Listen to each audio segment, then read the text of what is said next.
Hello, everyone. Welcome to the simplicity of God. I want you to think on these things.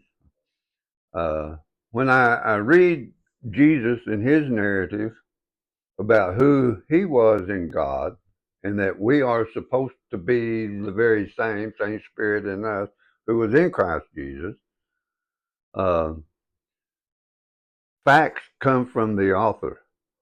But when we read John's perspective, Paul's perspective, Peter's, uh, Matthew, Mark, and Luke, their perspectives, we're getting secondhand information from their own perspective. And the same thing is happening in our churches from the pulpit.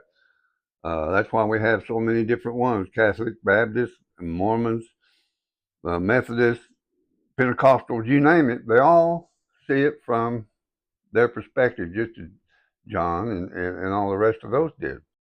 When I listen to Jesus and who he said he was in God and who we are supposed to be, exactly like him. And I read in Matthew 3:16 where Jesus' narrative as the Jews taught the laws of the Jews as a rabbi, his perspective turn made a 180-degree turn.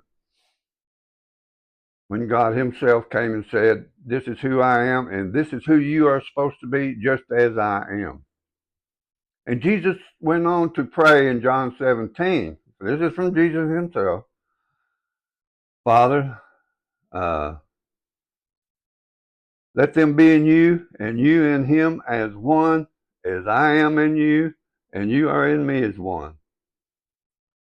Did that happen? Are you? Are you as Jesus was in the Father? Or have you made a man a God instead from someone else's perspective who says God is a man, instead of the same God being you who was in Christ Jesus?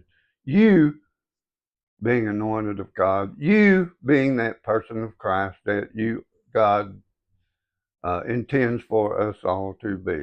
Think about it. Who do you listen to? Jesus or man? Love you. Bye bye.